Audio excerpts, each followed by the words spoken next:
Começando mais uma análise aqui no canal, e hoje eu quero trazer para vocês um estudo, um artigo que fala sobre as consequências terríveis que poderiam ocasionar para o Ocidente, para os Estados Unidos, caso eles percam definitivamente a Ucrânia nesta guerra contra a Rússia, ou seja, uma vitória da Rússia. Mas antes de começar esta análise, peço gentilmente que se inscreva aqui no canal, ative o sino de notificação, dê um joinha para que, sem dúvida alguma, o canal ganhe ainda mais relevância aqui na comunidade geopolítica. Então, começando, a Ucrânia, ela sabe que ela está numa guerra muito difícil, uma guerra de desgaste com a Rússia. Já chegamos ali a uma marca do 20º mês de conflito intenso, que não há nenhum sinal ainda de arrefecimento dessas hostilidades e até mesmo sinais de um cessar-fogo iminente entre as partes, nem também uma possibilidade de paz que ambas as partes cheguem a um acordo de uma resolução para que seja possível mudar esse cenário caótico para que haja uma reconstrução da própria Ucrânia, a economia da própria Ucrânia e, como consequência também, a própria economia da Rússia, que vem, sim, sem dúvida alguma, sofrendo grandes perdas econômicas, perdas ali no seu poder industrial. É claro que ela está se adaptando a esse cenário, já melhorou em muitas partes o seu cenário industrial, seja do setor de serviço, seja também bélico, principalmente com grandes alianças, com grandes rivais dos Estados Unidos. Então, um artigo que foi muito bem elaborado, muito bem desenhado no Instituto de Estudo de Guerra nos Estados Unidos, com sede, é claro, nos Estados Unidos, e esse artigo que tem um título como O Alto Preço de Perder a Ucrânia, que foi desenvolvido pela especialista, pela analista Natalia Bugaiova. E ela consegue colocar em palavras realmente esse cenário caótico que a Ucrânia está vivenciando e esses riscos que os próprios Estados Unidos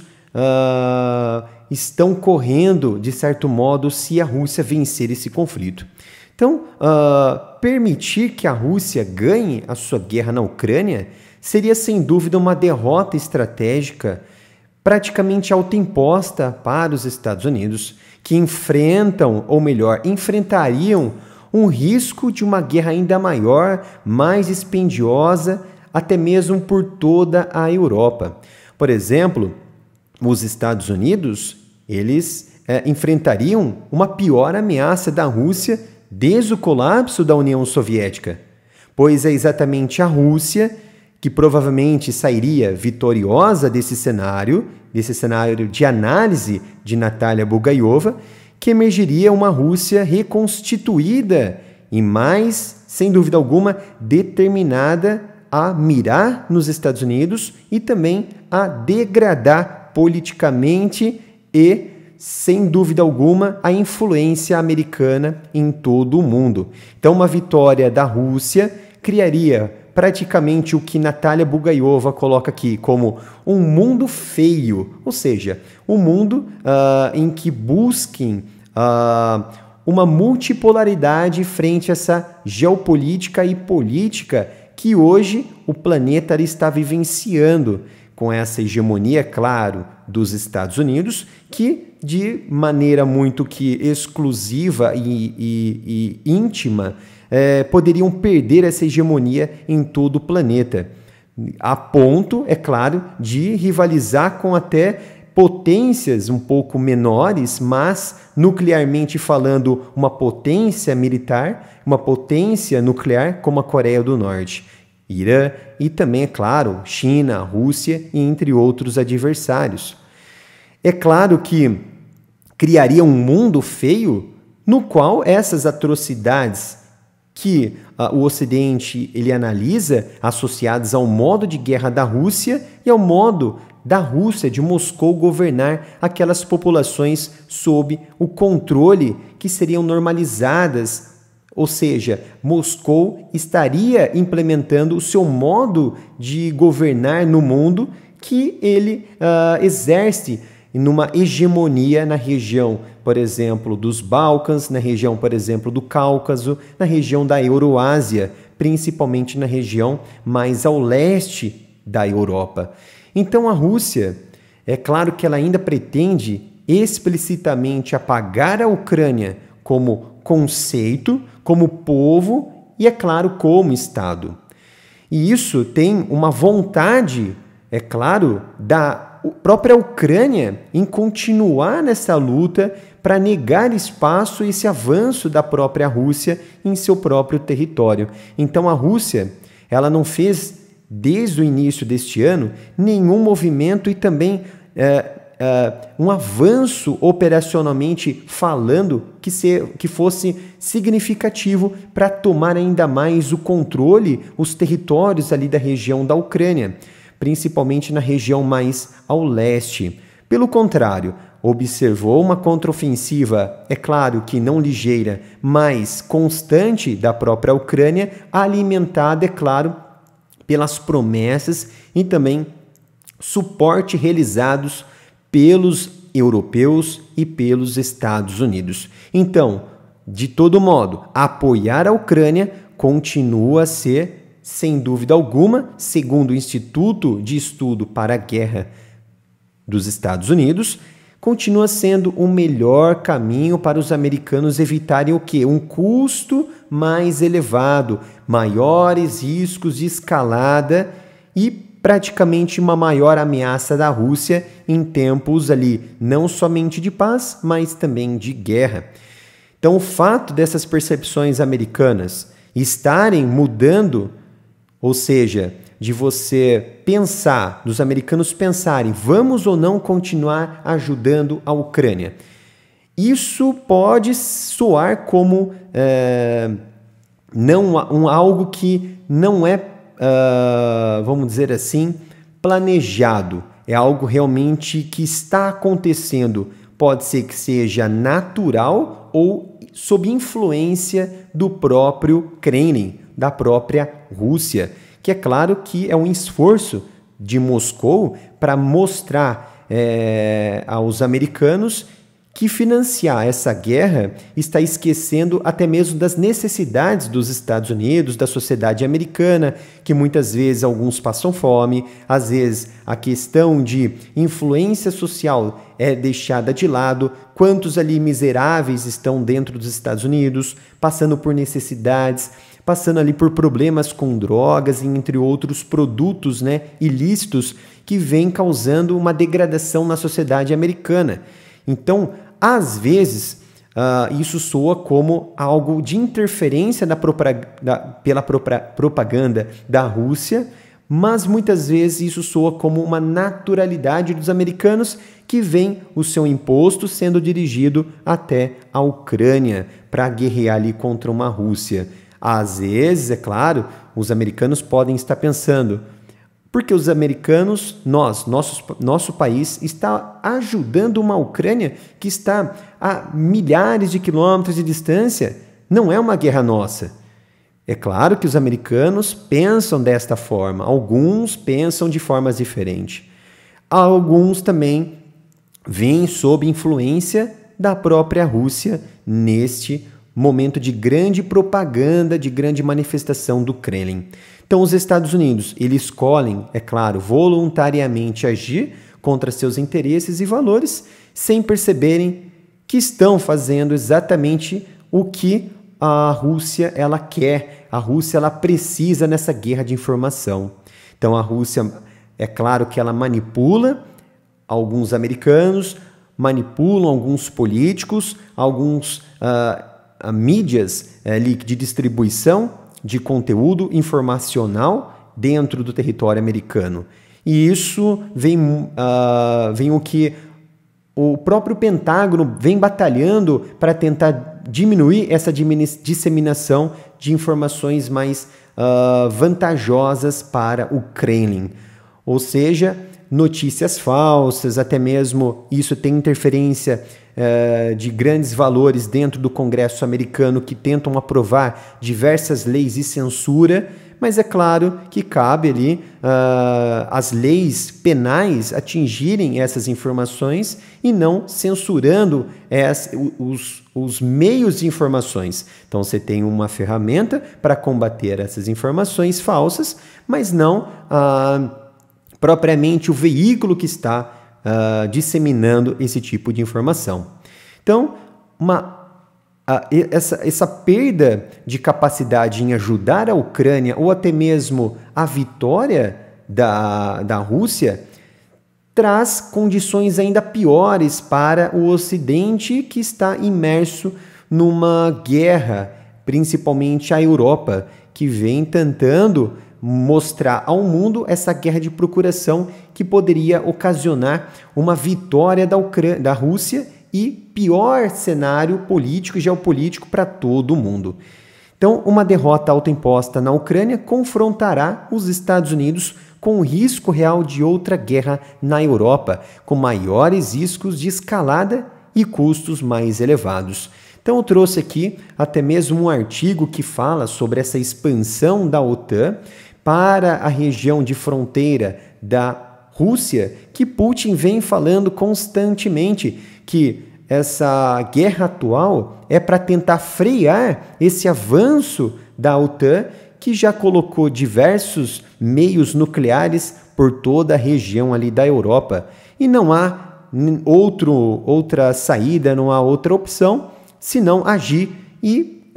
tentar acabar com essa expansão. Então, é claro, se formos observar do ponto de vista de Putin, ele quer tentar conquistar a Ucrânia como um mecanismo de defesa, uma gordura extra para tentar afastar a Ucrânia e o seu elo, seus tentáculos, tá? Então aqui tem um artigo do Instituto Carnegie que ele fala que o alargamento nórdico da OTAN, ou seja, na região dos países nórdicos, ali na região dos Bálticos, marca a primeira vez na história moderna em que todos os estados do norte da Europa serão membros da mesma aliança com obrigações de segurança mutuamente vinculativas. E está a ocorrer no momento oportuno, dado que o revanchismo russo se manifesta agora em múltiplas frentes. As manobras da Rússia, a sua guerra contra a Ucrânia, as suas tentativas de aumentar a pressão sobre os estados bálticos e a Polônia, a absorção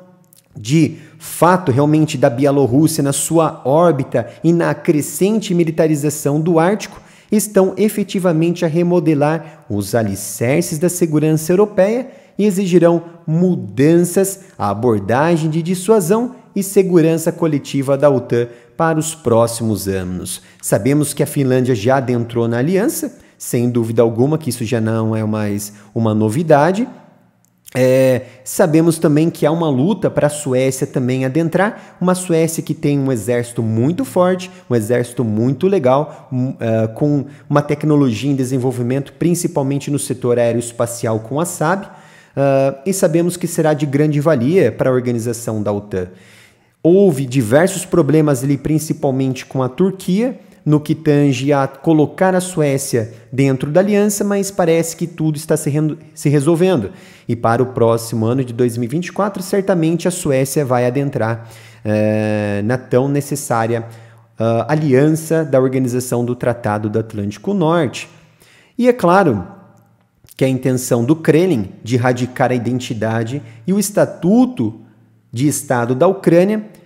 ele não mudou nenhuma vírgula. Putin ainda reafirma regularmente esta intenção de minimizar, de esgotar o governo ucraniano para assim colocar até mesmo uma política que seja favorável ao Kremlin. E o próprio Putin já definiu isso como um marco, um objetivo praticamente existencial em 19 de dezembro deste ano, recentemente. E até eu coloquei aqui um artigo, que eu trouxe um artigo para a gente até mesmo se debruçar em conversar, em que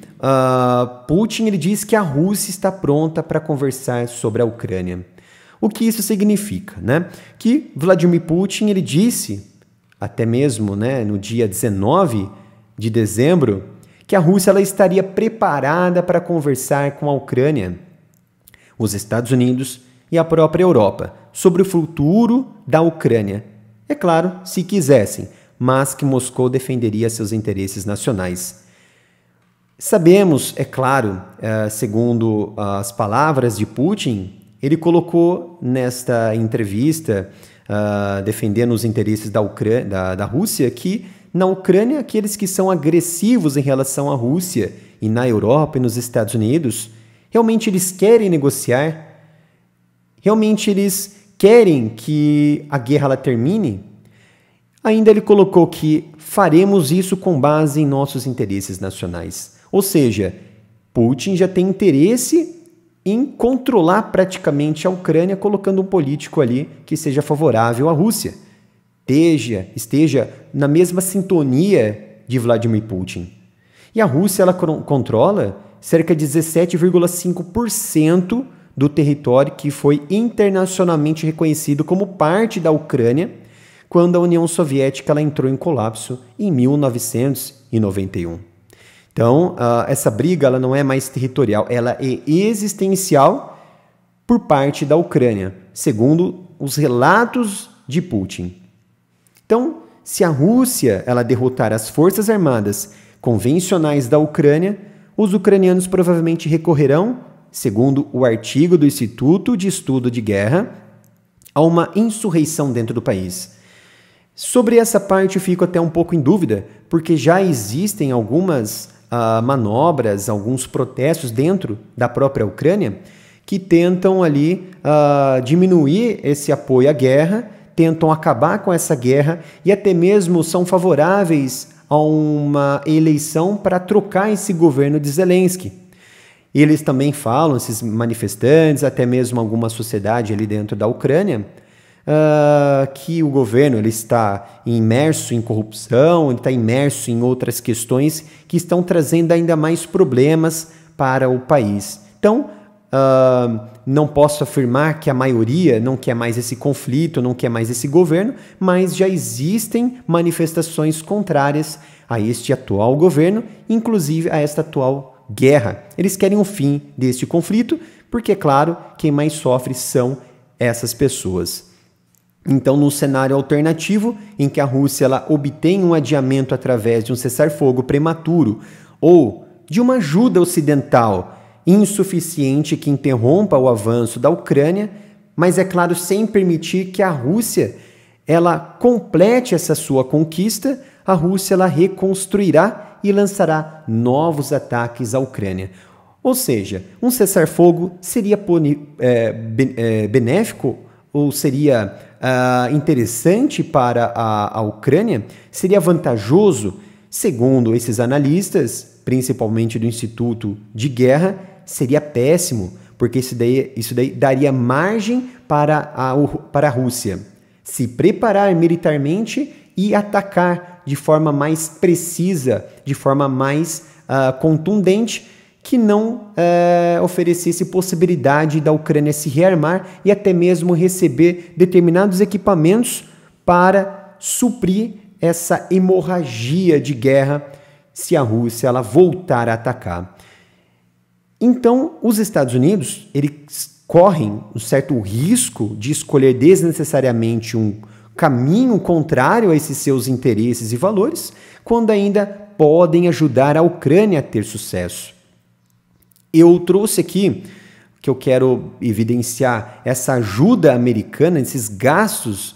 americanos com a Ucrânia, realmente são dados muito interessantes do Council for Relations, que traz aqui que a guerra atual da Ucrânia vem sendo beneficiada pelos incentivos americanos em torno de 75 bilhões de dólares em assistência à Ucrânia, que inclui apoio humanitário, que inclui financeiro, que inclui militar e, é claro, trouxe ali um vasto conjunto de recursos para que a própria Ucrânia desenvolva equipamentos para uso próprio. Tá? Então, é um artigo bem interessante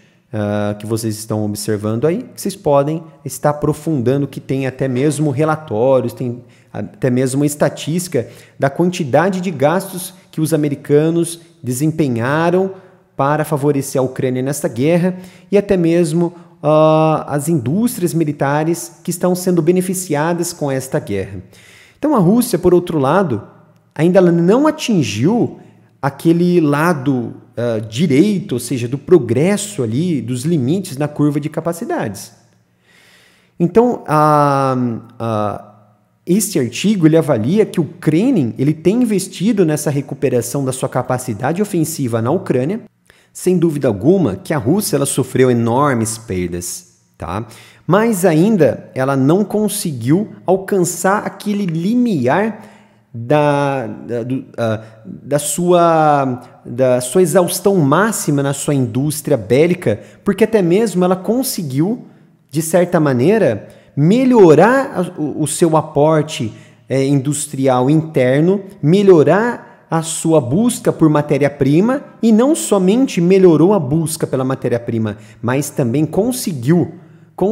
acesso a essa matéria-prima, principalmente com rivais dos Estados Unidos. Então vou colocar aqui um dado bem interessante que mostra que bilhões de dólares americanos atualmente estão retidos no Senado americano, que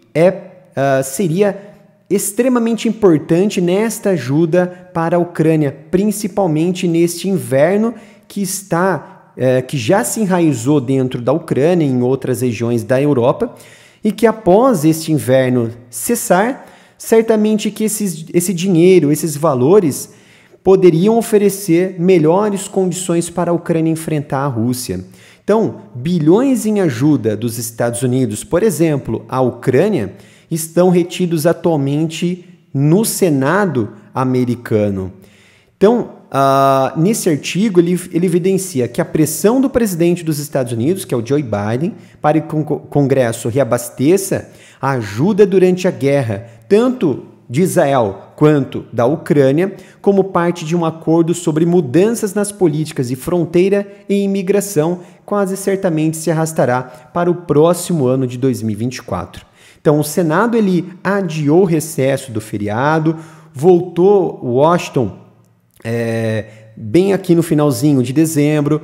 para tentar negociar essa questão de paralisação desses bilhões de dólares, para tentar chegar a um acordo que pudesse desbloquear esses votos republicanos, principalmente, para que esse pacote de cerca de 110 bilhões de dólares que Biden solicitou, foi aprovado anteriormente, só que está ainda congelado no Senado, se dirigisse para Kiev. É claro que esses bilhões são divididos ali também entre a Israel e também a Ucrânia. Então, um dado bem interessante que mostra que ainda há uma gordura importante, ainda há uma capacidade importante para a Rússia, para os Estados Unidos ainda fornecerem condições de guerra para a Ucrânia se resistir, para a Ucrânia se defender contra essa invasão, essas incursões da Rússia.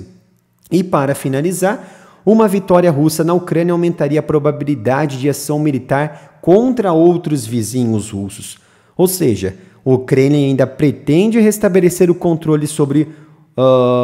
os seus outros vizinhos, não somente a Bielorrússia, mas outros vizinhos também, uma vez que vários países, por exemplo, da antiga União Soviética, tentaram diversificar-se longe da Rússia, se desapegar da Rússia e ter mais um viés capitalista, liberal e também mais pró-Estados Unidos, enquanto o Kremlin se preocupava exclusivamente com a Ucrânia. E ainda dentro de Moscou existem diversos formuladores de políticas como Medvedev, entre outros políticos, que são favoráveis à Rússia invadir o Cazaquistão, invadir definitivamente a Geórgia, Ossétia do Sul, Abcásia e também outras regiões como a própria Moldávia, que são nações estratégicas que poderia oferecer condições bélicas de proteção para uma Rússia cada vez mais politicamente mais instável, por exemplo, para tentar até mesmo formar um Pacto de Varsóvia 2.0. E vale lembrar que 7 nações que hoje ocupam a OTAN eram repúblicas da União Soviética. Eu trouxe mais um artigo interessante, mais um artigo muito importante que foi desenvolvido pelo The Washington Post, que traz que as democracias relativamente jovens que ontem aderiram à organização do Tratado do Atlântico Norte incluíam 3 antigas repúblicas soviéticas, como os estados bálticos da Estônia, os países dos Bálticos, né, como Estônia, Letônia e Lituânia, e 3 membros do antigo Pacto de Varsóvia, como exatamente a Bulgária, a Romênia e a Eslováquia, e a 7ª que seria a Eslovênia, que fazia parte da Iugoslávia. E é claro que isso traz uma grande desproporcionalidade na balança da própria Moscou, que se vê imersa em nações que eram até mesmo antigas aliadas 10, 20, quase 30 anos atrás e que hoje está enraizada do lado mais dos Estados Unidos, do Ocidente. Então, para fecharmos, Putin ele continua a ser um ator, claro, muito racional e muitas vezes avesso a esses riscos. Ele invadiu, por exemplo, a Ucrânia no momento em que ele esperava uma resistência mínima da Ucrânia e do Ocidente, e ele acreditava também que, em questão de dias, iria dominar toda a Ucrânia e colocar um político que fosse coerente com o próprio pensamento dele. Certamente isso não aconteceu. E também há um risco de uma guerra nuclear que é inerente a qualquer outra tentativa, e até esta tentativa atual, de resistir à agressão de qualquer Estado com armas nucleares. Então, concluindo nesse artigo muito bem elaborado, muito interessante do Instituto de Estudo de Guerra, Natália Bugarova, ela coloca que uma vitória russa na Ucrânia criaria, sem dúvida alguma, um mundo fundamentalmente, segundo ela, antiético aos interesses e valores dos Estados Unidos, com uma coligação anti-ocidental poderosa e também uma cisão no atual geopolítica do planeta, no poder econômico do planeta, colocando fatores mais multifacetados como uma multipolaridade. E também uma assimetria que ocorre em ambos os sentidos. A Ucrânia é o eixo do qual depende o futuro do poder da Rússia. E principalmente porque, se Putin perder esse conflito, certamente sua cabeça vai estar a prêmio. Se ele vencer, ele vai se perpetuar ainda mais no poder. E finalizando, enquanto a Ucrânia continuar empenhada em se defender contra essa agressão da Rússia, o melhor curso da ação para os Estados Unidos é se comprometer ainda mais nesse caminho para ajudar a Ucrânia a vencer essa guerra contra a Rússia. Espero que tenham gostado deste vídeo. Peço gentilmente para se inscrever no canal, acionar o sino de notificação, compartilhar esse vídeo para que o canal ganhe ainda mais relevância na comunidade geopolítica. Muito obrigado e até o próximo vídeo.